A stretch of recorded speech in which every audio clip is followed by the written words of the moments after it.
And being that I'm a Detroit baby, born and raised, I'm not quite a baby no more. I'm almost 40. But to be a part of that brings me a bit of joy that I'm able to help foster expressive spaces and make sure that I'm connecting artists with the communities and connecting residents with something that, they really didn't think that they could have a say in.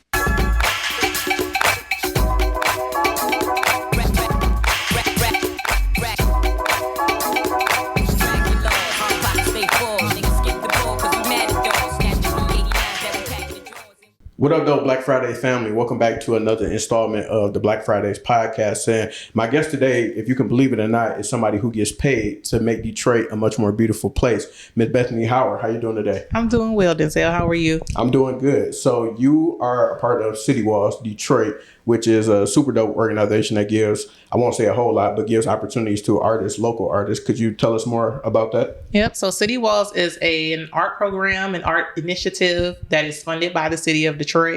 We facilitate open calls, facilitate art talks with the residents and neighbors. So they are the ones that are creating the art that goes into their neighborhoods.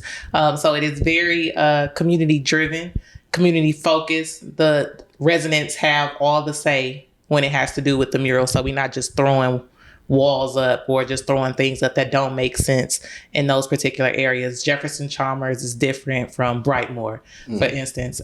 So, you kind of want to make sure that you're having a meeting of the minds with the residents. So the residents are therefore creating the art that goes in their space. And I'm just putting the puzzle pieces together, i.e. the artists, the community, the walls. Got you. And in terms of that process of beautification or beautifying the city, you had said something really dope to me about why that's important for murals and different art-based projects, for why it's important for major cities like Detroit, and want to know if you could share what's the importance of beautifying the city through artwork. I wish I would remember what I said, because I just say random stuff all the time. But specifically, just off the energy and the passion that I think I have for the position, bringing beautification into Detroit is monumental. Because Detroit is on this so-called uptick, if you will, that we're currently experiencing, it's definitely good to be on that wave. And being that I'm a Detroit baby, born and raised, I'm not quite a baby no more, I'm almost 40. But to be a part of that brings me a bit of joy that I'm able to help foster expressive spaces and make sure that I'm connecting artists with the communities and connecting residents with something that, they really didn't think that they could have a say in. So bringing that, the storytelling, the uniqueness that each neighbor can bring to the space, that they can offer up, that they can see, kind of resonate and visualize, and having something tangible that they can have. In artwork, it's awesome. People buy artwork. Artwork appreciates, if you will, if you really like getting into buying it. But being that this is like a collective piece that they can all have and, have some ownership of, I think that's a great pace to be in. So if we're beautifying specifically for the residents, I think that means a lot, especially, for me being born and raised here. For sure. And how did you end up in this line of work? Because I think I asked you before, and I don't know if you have any formal art background or anything like that, but what path led you to the work that you do with City Walls? No formal art background. I do not consider myself a creative, even though I'm starting to foster or get into that currently. Just being in the space, being around my artsy friends. Erykah Badu has a line in the Apple Tree song. She said she was hanging outside with some of her artsy friends. And that's been like my favorite Erykah Badu song for a very long time. So now I guess I was manifesting that, if you will.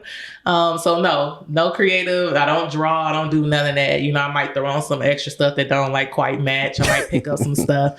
So I guess I'm a creative in that sense. But I'm steeped in community development. So I do have my master's in community development from Detroit Mercy. And I just applied for the job. I had worked for the city for a small stint, not even a small stint, for about 8 years. As a teenager, so from 16 to 24, worked in the recreation department. So I ended up getting some of my time back from that. applied for this, and I've just been in there for about a year and a half. Been rolling ever since. Rolling ever since. And you've done some pretty big projects since you started in the role, and we'll get into that in a second. But I want to introduce you to my favorite part of Black Fridays, which is Freestyle Friday.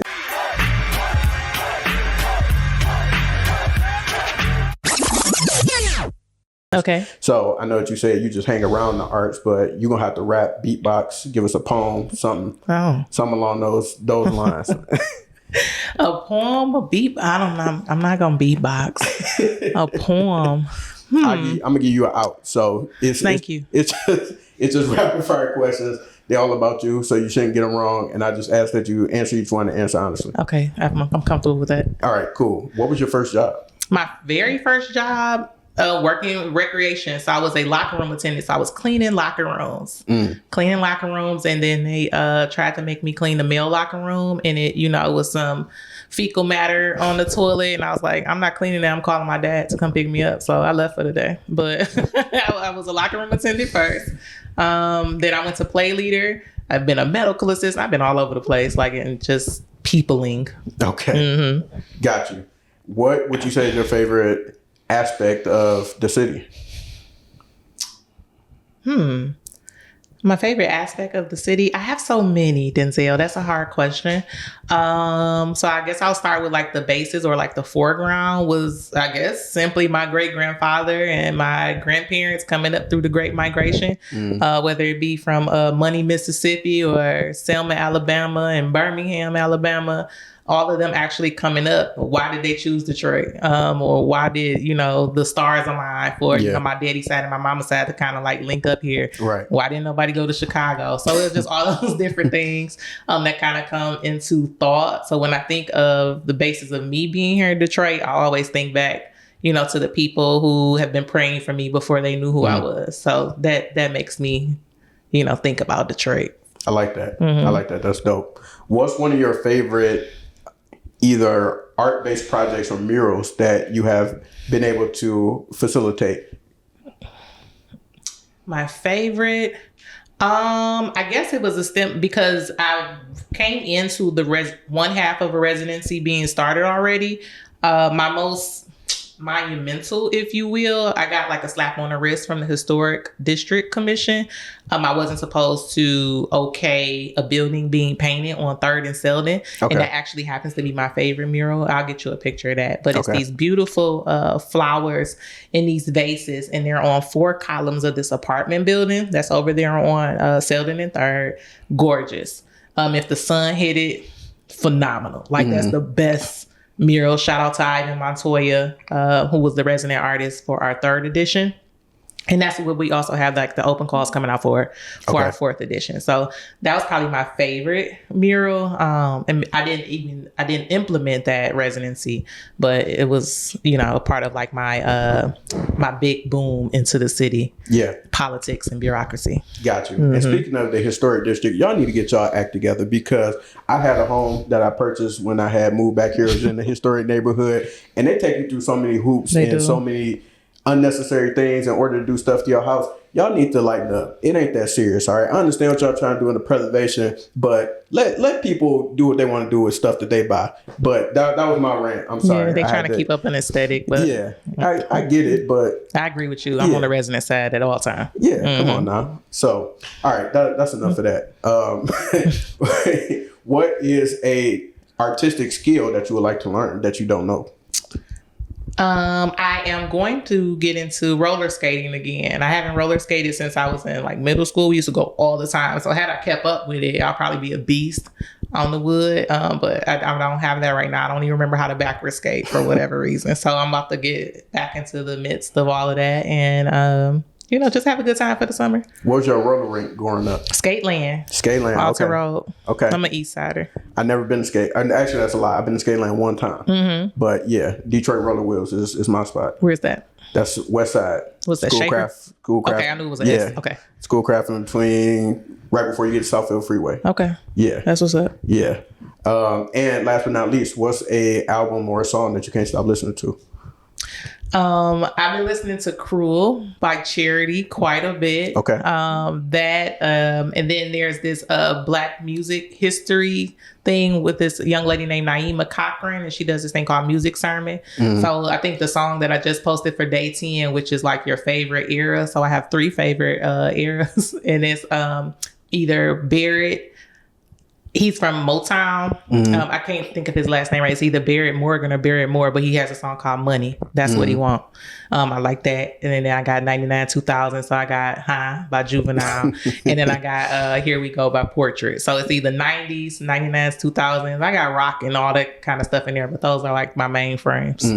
I have some people that's of the school of thought that Juvenile's High is actually, what do you call them? Positive, It affirmations. absolutely is. It's an affirmations song, essentially. It is. Yeah. That part.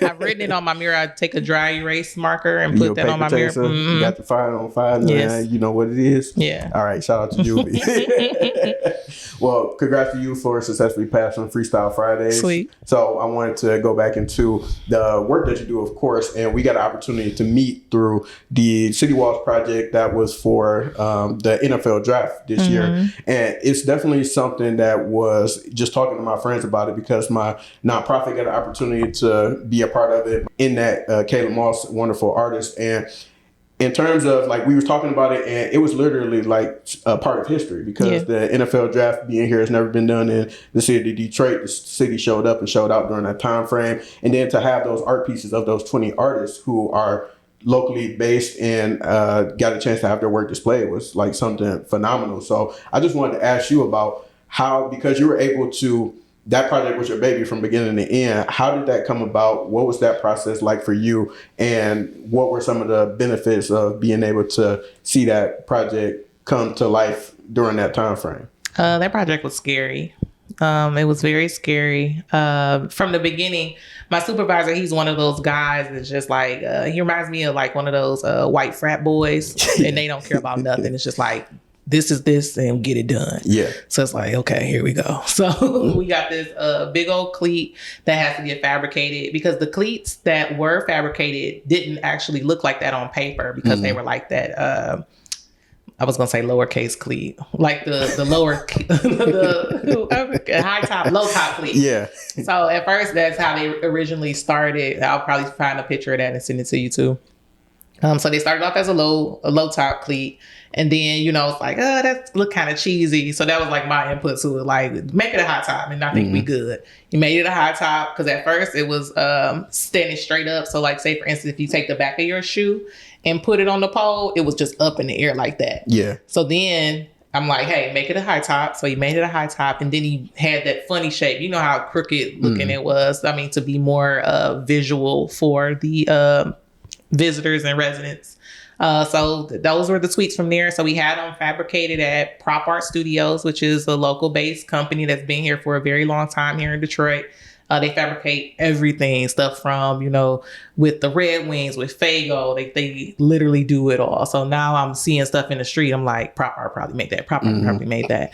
So that was fabricated. And then once we have them fabricated, that's when we, you know, start putting out the open call. So we've been talking about those damn cleats since like July or August of last year. Yeah.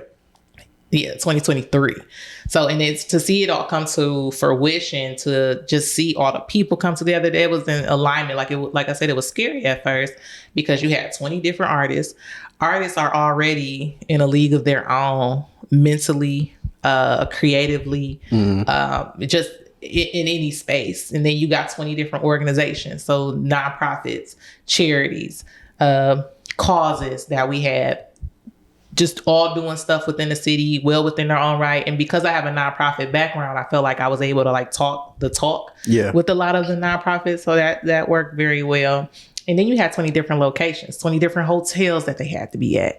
Then I'm not bolting down cleats by myself. So we had to work interdepartmentally. So here's the private public sector. Then I had Visit Detroit, who essentially became another batch of bosses for me. Yeah. Because they ran the charity. That was everybody's first charity. So the simple fact that we raised the money that we did was like, Oh, we could have, if we would have had more time, we could have did it. If we could have attached it a little bit better to like the NFL brand, I think it would have been bananas. Like we probably could have got 10 a piece for each one.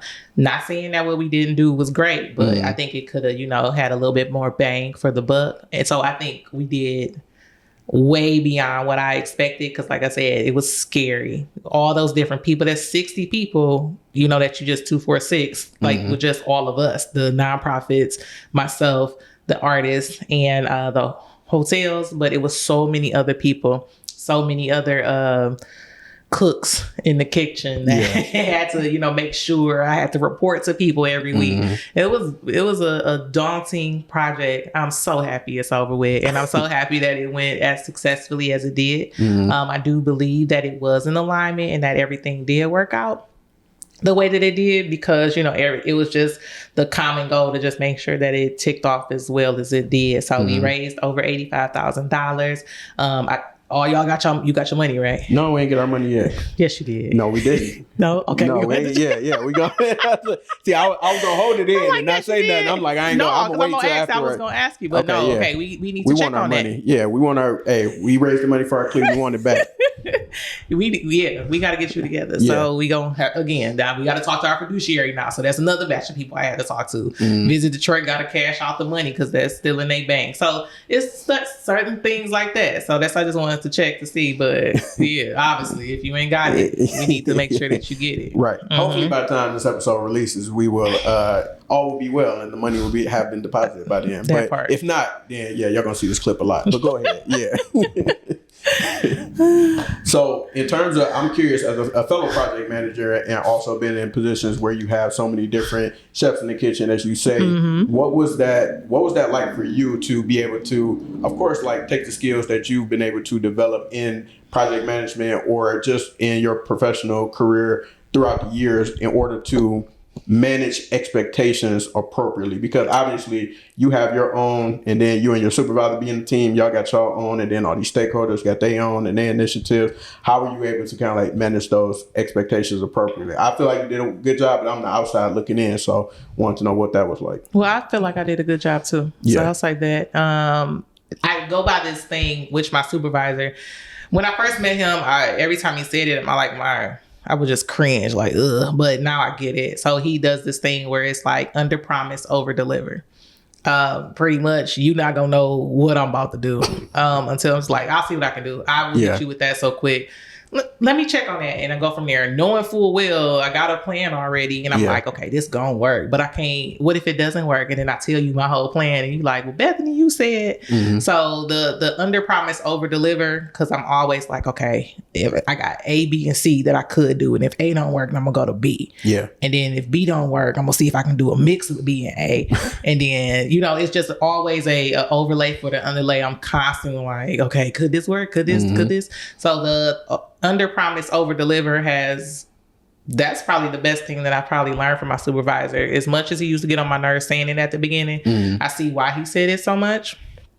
So so I'm definitely got that tagged in, and that was the approach that I used with pretty much everybody. Because if I couldn't commit to something, I didn't want to say like, hey, I can't necessarily do that, or this might not happen, or just, and then also delegating. Imagine I'm running all the funds and stuff, and I'm talking to all the people, and then something was going to get dropped. So it was a lot of delegation that had to come into play, because I could not have done all of that by myself. It's like when you see me, you see a team of a bunch of us. Like I can't even like really like start getting into counting and naming names. It was literally a whole gaggle of people behind me, kind of like, because every time I was like, I can't wait until this is over. And they like, well, no, Bethany, you got to think about this. So you got to definitely have that support system.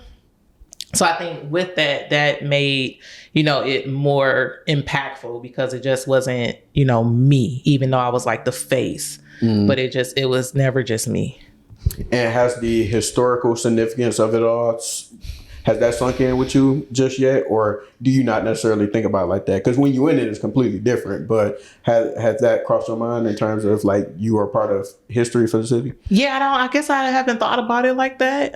But because the NFL draft was such this crazy thing, I just knew it was crazy. Like it just felt like a whirlwind. It just went all these months of preparation just for those 3 measly days. It was just like, golly. So just having the cleats and just doing all that, I don't think it hit me until I was walking in the airport in the Delta terminal with Tony Hooligan. Yep. And he had his whole family with him, like his grandma, it was his sisters, his son, just whole family. And just to see all of them and how they reacted, I think it hit me then. So by that time, cleats was painted. They was clear coated. We was stationing the cleats. I think his and the other young man, Marlo Broughton's cleat that we took out to the airport. I think theirs was some of the last one to get placed. Or no, maybe it wasn't. And that might be the other way around. There was like in the mid part, but the last for the inside ones. Yep. So yeah, so just to watch all of them and, you know, for us to be escorted through and it's just like, they were just like so in awe of everything. So it was just like really amazing just to see, you know, I think it definitely sunk in. I don't know why it sunk in for me then.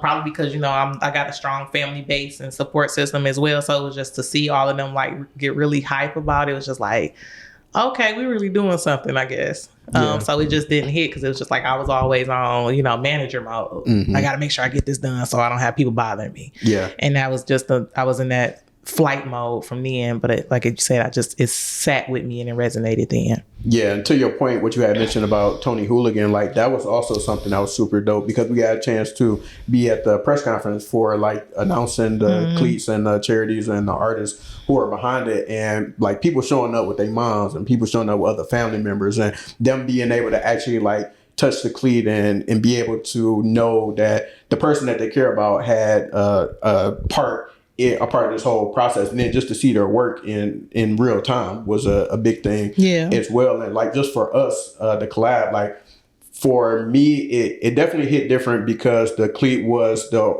a part of the organization, our mentorship program. We started in memory of one of our brothers who helped us found the organization, who unfortunately passed away in 2017. And so when his family went out and literally every day that the cleat was out there, was a different family member out there, like at the cleat, taking pictures with it, and just so happy to be able to see their loved one's memory in that shape, in that form, because he also was a huge football fan as well. Wow. So like him and the significance of football, the cleat, the draft, all that, like culminating at the same time, it just kind of, it hit different for me. And then, so that's what made me think about the historical aspect of it as well. And then when you mentioned like the other folks who got a chance to take their families to go take pictures and things like that. I know Caleb for the cleat, his people had came out and got a chance to, you know, see his work on display. That was his first time doing a large scale, like when I say large scale, I mean literally like a big cleat or a big like art piece like that. And for people to have those moments, I think was like truly amazing.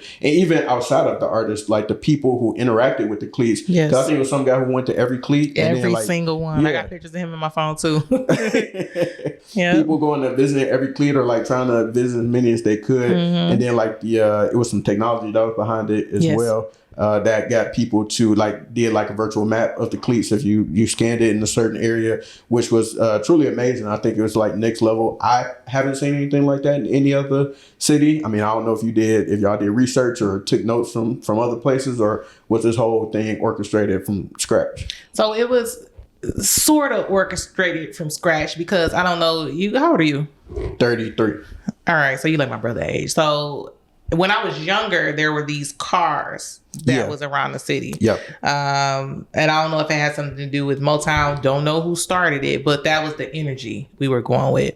And if you go to Grosse Pointe, which is a east side suburb, they have hearts or, you know, dogs and fishes and stuff like that. So it's not something that has not been done. Yeah. But in this crazy kind of pace, because a lot of those people, they have them outside of their businesses and things like that. We didn't know where these cleats was going. We didn't know if nobody was going to buy them. It was scary because like at first, you know, it was like, oh my God, we only got $13,000 on the thing. So I wasn't worried about it because I know how the art community is. Yes. And especially with our open calls, because we, you know, it's like maybe 5 people per open call right now that's actually signed up. We don't start getting names in until the very bitter end. So now I got to scramble to make lookbooks. But anyway, that's another thing. I don't want to go into an event. But yeah, so just that energy that was around it was just it was bananas. I'm still like in awe of it, but then at the same time, I don't want to talk about it no more. Like, don't ask me nothing about the cleat. I don't want to see another cleat as long as I live. No, I was just looking at some this morning because I was trying to call the people like, please come get these cleats out my warehouse. Yeah. And speaking of, so obviously a draft was a huge moment. It was. What other programs or projects have you worked on? Because you all do things year round, and so it never stops. And the draft was definitely a significant pillar of that. But some of the other projects that you have worked on, and what have those been like? So other projects that I have managed specifically, so we've had our Jefferson Chalmers. That was a part of our Show Love the Detroit Way. So that was another mural that was like really responsive with people, because there's a young lady named Nicole McDonald. She's done a mural for our People Mover mural project as well. She loves doing community engagement. So she goes out into community. She talks to people that are actually doing the work. She puts people on the murals that are still living, so they can see and be, get their flowers while they can smell them, if you will. That's like a church saying. So is Nicole, that particular mural, just watching her do the community engagement and connecting with the people and having an actual response with them. Because, anybody can say they do community engagement and it's just like, oh, well, I just looked up some stuff, or I just saw them doing this on Instagram. But she's going to talk to them. She's tracking them down. She has their numbers. She's sitting on their porch.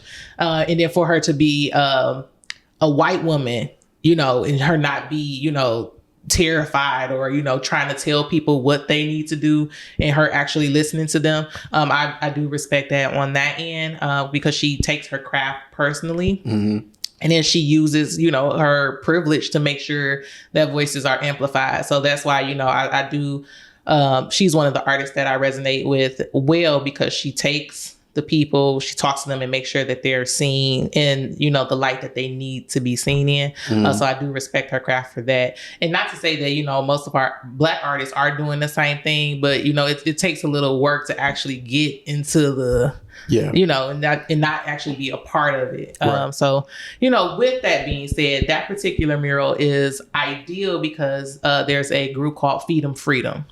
And that's Wayne and Myrtle. And then there's also Tammy Black, who has a solar panel farm. And then Detroit of Bloom. I forgot those, that organization's, those names, but she's uplifted them. They are heavy hitters in Jefferson Chalmers, because my daughter went to school in Jefferson Chalmers. I think I have a little bit more of a buy-in with that particular mural and being over in that space because my family was over there.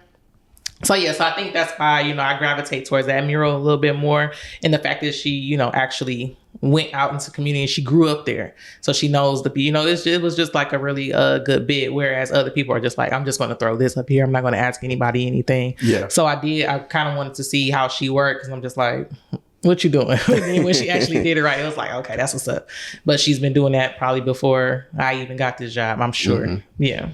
And how have you seen the artist community leverage the City Walls programs and initiatives in terms of being able to build upon the work that they previously did, or utilize it for opportunities to get other gigs or things like that? How have you kind of seen them leverage some of those programs? Well, all of the artists, like every artist that applies, so we have another artist named Trey Isaac. He literally applies for everything. Okay. Like he is going to apply for everything. Like that's the mantra that I've had, like for jobs, for instance. Yeah. I'm applying for everything. I don't care if I don't have the qualifications, somebody gonna hire me. Yeah. It's just off energy.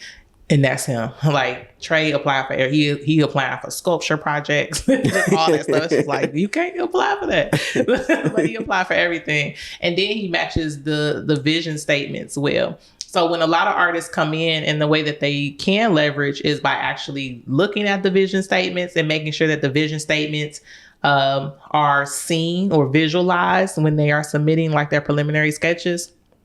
So as long as you're doing what the community want, because when we have those talks, when we're even creating the open calls, we have to talk to community members before the open call even goes out. And because they're visioning what they want in their space. So you got to read those, because I'm not just making them up on my own. Right. Because I'm taking what they say and adding it in, and adding like the parameters and protocols that have to be there. Right. But a lot of people are just, submitting the work that responds to them, which is cool. However, if we creating a community vision statement, you got to tap into what the community wants and then stir that thing up. So bring some of you into it, because of course we want that, because obviously, you know, we wouldn't thrive without artist creativity and artists, you know, forethought and their buy-in. But you definitely have to mix the two. You got to mix the community in with what you have. And then, you know, of course, with our residency that's coming up, yeah, you bring all your own stuff into that for sure. But then you might have a business owner that might want to add something into it. So you got to be okay with those quick pivots. Yeah. So that's how a lot of them have leverage. So that's why sometimes you see some of the same people get in city walls, because they didn't crack some kind of code. So that's why I would love to see other faces. I would love to see other mediums. I would love to see other techniques. I want to see more abstract. Because we got different open calls that might come out, because that was something that was tossed up internally. Like, hey, we need more abstract stuff. I don't know if I'm gonna call it like no face, no case, or like it's just to, you know, clue y'all in on some of the stuff that's going on, but just some of that energy that's there. So that's how people can leverage. Definitely giving the community what they want, but then always adding your spice to it, because we don't never just want to have the same looking stuff all the time. We definitely need some diversity, and not just, you know, I don't know, like black, white, Chinese kind of thing. It's just like everything. Yeah. Literally, I want to see everything, and I want to be able to bring that before I dip. That's fire. And I think that's great advice for anybody in the local art community who would be looking to tap in with these different programs that you all have. And can you talk about what is on the horizon as far as these programs and things that they should be on the lookout for that they can participate in? Yep. So we have the residency first and foremost. So again, so if you just want to bring your particular technique, your style to city walls, and of course these particular artworks or murals may be going on a blighted building. So blighted is like vacant. Yep. Abandoned. It could go on an abandoned building where you can kind of just do your own thing, like that's your canvas. Have at it, Denzel. Paint what you want to paint. Yeah. However, if we start talking to somebody who's a business owner, they running a full-fledged, you know, thing out of there, they're going to want to have some say. And then we're also going to want to tap in with some of the community members to see like if they have any ideas as well. So it's never just going to be us. Unless we, you know, have the one-off where we have a abandoned building where you can kind of just like do your own thing. So our residency. So we got 3 artists. They can do up to 5 murals. And then, you know, they can kind of just do their own thing. So once they're done with the 5 murals, or depending on square footage, it could be less, they'll be done with their residency. So that's 3 artists, 5 murals. So that's going in at $10,000 for supplies and $15,000 for their stipend. So they, you know, they'll get the lifts, the paint, all of that stuff. And we got discounts with different people here in the city, Sherwin-Williams and Color Block. So we got mad resources, and I'm still working on stuff for like equipment wise. So just so I make sure I got that right, you said $10,000 in terms of your equipment that you're going to need to do the work. And supplies, yep. And then you said $15,000 stipend. Mm-hmm. I'll be applying tonight. You paint? I will be. Oh, Lord. Yeah. Okay. I will. So you'll have to submit some previous works. Okay. Because that's how you're going to get clued in for the vote and the score. Say less. Because then we got selection panel. So maybe I'll have you on for a selection panel or something so you can help us choose the artists that'll be chosen. So we got to do a voting and a scoring process. I can do that. I just need a piece of all the $15,000. You'll have to talk to them about that. Okay. All right. So we got the residency. And then we also have 10th Street. So 10th Street is broken up into 2 open calls. So one is for the 10th Street wayfinding. So wayfinding is essentially like how they put up some of the stuff down here for the NFL draft that guides you to campus marches or guides you to the Riverwalk or guides you to here and guides you to there. So 10th Street is a street in Corktown that's about 2 or 3 blocks off Trumbull. So it's going to be connected through the Clement Kearns area or like those apartments that are over there, and it's going to connect to the riverfront eventually. So we're going to be putting wayfinding there. So it'll be 4 wayfinding stations. That project is totaling out to $80,000, and I kind of want to apply for it too. Yeah, I'm applying for everything like my boy Isaac. Right. So the wayfinding, and then we also have street art installations. So those will be murals that'll literally be painted on the street. And it's 2 of those. And they're rating at $10,000 a piece. we might pick 2 artists. We might just pick 1 artist. So all of that is like noted in the open calls for those particular open calls. So, but yeah, so those are the ones that are out right now.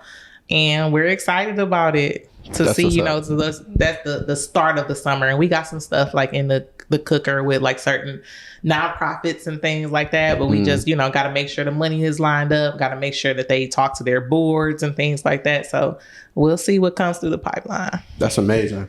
That's amazing. And I've actually seen some installations that were actually done on the street and when I lived in Seattle. So that was like a big thing for them. I think maybe 2020 or right before 2020, they started to do a lot of that in certain areas. Like they would let either a certain group of artists or a certain artist like do the installations on the street. That's the only other place that I've seen stuff like that. Yeah. And I know they did it here.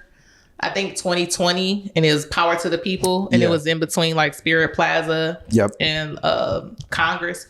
So I think that was the first time I've actually seen it paint on the street here, but I know people have been doing it for a long time. I saw it recently on East Grand Boulevard before we did our first one on Cherry Lawn and Littlefield. That was connected with Joe Louis Greenway. Trey won that one. So it was just like, that takes a lot of work, probably more than I think the actual murals to the wall does. And it's just me from outside looking in. I'll have to ask, you know, want somebody that's actually done it. But that whole laying down and sitting down is that junk is crazy. That's a lot. So I commend all the mural artists just for, because that is back aching, strenuous stuff just to see them. They're lifting and you should see them like dancing with the strokes and everything.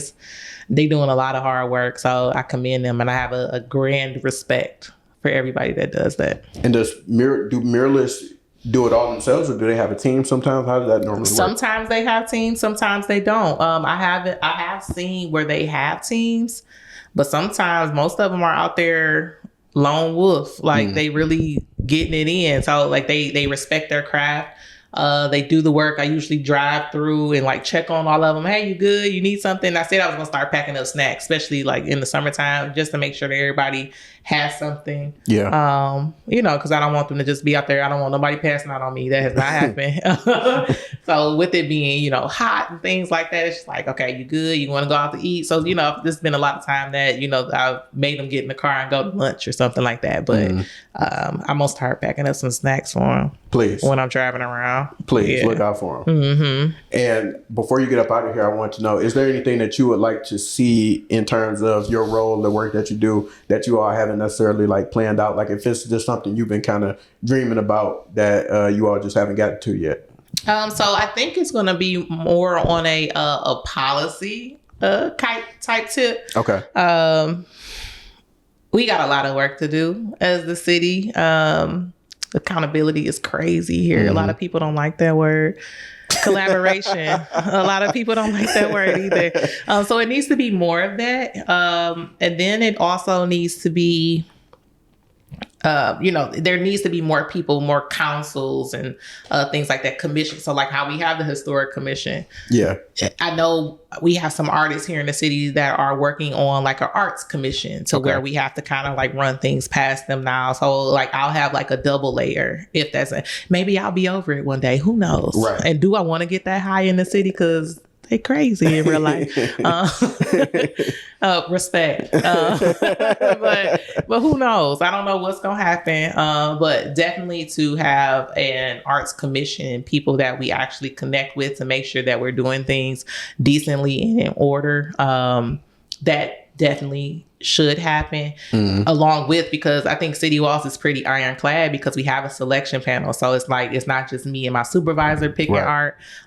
We got community members literally on the ground with us, like, okay, what you doing? And half the time I withhold my vote because I'm like, hey, this y'all hood. Yeah. I ain't from over here. So like the closer I get to my house, I might, you know, have some ownership of it. But if it's West Side, I'll be like, I don't know really what to do, unless, you know, it's like some high points there. But to have a higher arts commission, just to run stuff past them, just to make sure that everything's in tip-top shape, to have that accountability, to have that collaboration, to have that integrity, if you will. I think that's something that's needed big time.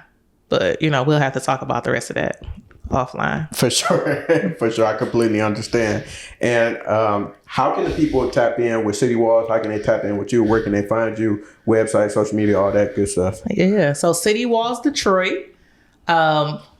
DM, you talking directly to me when you on City Walls Detroit. So like if you, hey Bethany, I need such and such and such and such. Okay, well, let's figure it out. I got a wall for y'all over here. Okay, here go this wall donation form. Here go my email. So City Walls Detroit. You can talk to me through there. My email is long as heck. I'll give you my email through there as well. My phone number, if anybody wants to call and talk, because I don't mind. I'll get up from my desk in a minute. I would rather get up from my desk and I would rather be outside. So that my phone number, my work phone, is 313-542-2171. Readily available. My office hours are between 9 and 5. Don't call me after that. Because I ran over here and I left my phone in the desk, not thinking like, oh God. So anyway, I'm going home. I'm getting in my car. But yeah, so you can call me, you can text, and then we can email, but I'll share the email with you if you really want to talk to me. You can DM or give me a call. Phenomenal.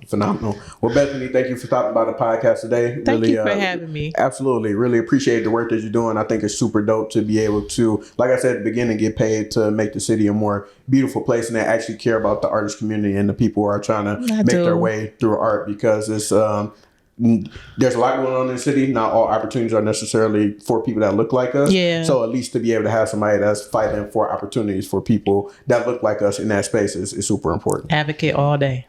Love it. Love it. Everybody watching, we're going to type in with y'all soon. Peace.